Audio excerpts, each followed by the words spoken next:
I'm Lindsay Littman. Here are your headlines from Central Texas. We're learning more about the Fort Hood doctor accused of sexual misconduct and assault. According to the Department of Army Press Desk, Dr. Blaine McGraw has been serving in the Army since 2006. He was a 2019 graduate of East Tennessee State University's Quillen College of Medicine. A lawsuit filed last week on behalf of Jane Doe in Bell County accuses him of secretly recording patients during their exams while working at Darnell Army Medical Center. Fort Hood says it sent more than 1,400 letters to people who were listed as McGraw's patients. The Army Criminal Investigation Unit is ongoing, but to this point, McGraw has not been charged with a crime. The federal bill that ended the government shutdown could end up shutting down part of the hemp industry.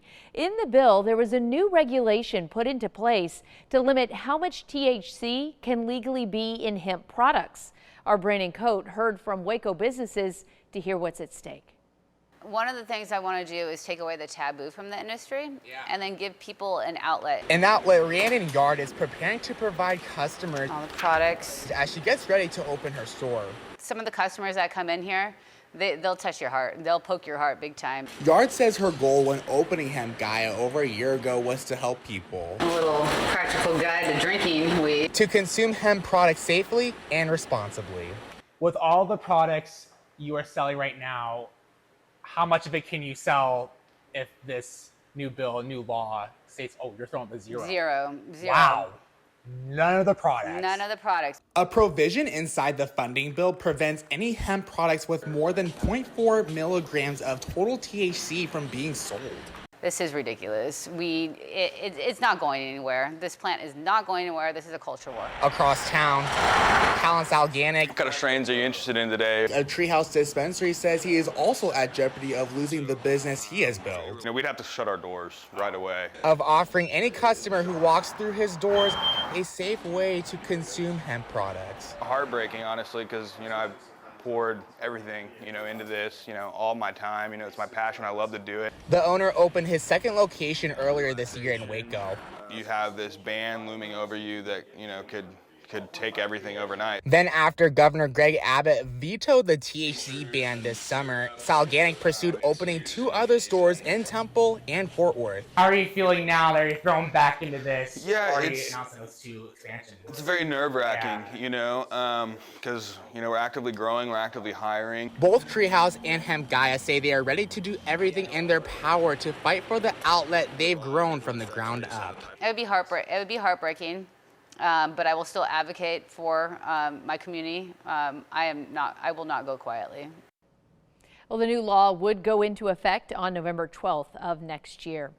A young cowgirl from Salado is headed back to Las Vegas next month for one of the biggest barrel racing competitions in the country, and she's only 7 years old. Our Juliana Jackson catches up with the cowgirl 1 year after her debut at the Vegas Tough Fest Championship. For 7-year-old Sonora Hayes, barrel racing isn't just a hobby. Whoa! I've been doing this since I was just a baby. The Salado native has been riding since she was 9 months old, and last year made her debut at the Mike and Sherilyn Johnson's Vegas Toughest Championship in Las Vegas. Went well. Sonora finished 7th in the average in the 7 and under category, competing on her horse, Easy. My Pretty Boy Floyd. A year later, she's heading back with bigger goals. This year, I hope to be in the top 5. To get there, Sonora puts in the work. I do sometimes with the peppermint ones, and I like to lick them before I give them to him. Really? She feeds and waters Floyd, gives him special treatments, and practices regularly. I put a lot of work into it. I feed, I water, I do everything, all the steps. When things get hard on the barrels,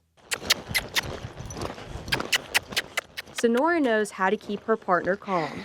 Whoa, easy, buddy. It's okay. We got this. Whoa. The third-generation cowgirl has learned valuable lessons. I've learned to just hang on and make the ride.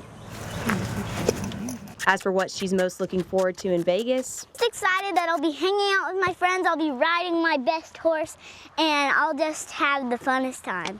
That a cowgirl. with Floyd by her side and a dream to become a horse trainer one day. This young cowgirl is proof that age is just a number when you have heart and determination. Well, Sonora will compete at the Vegas Tough Fest Championship in December. And those are your headlines from Central Texas.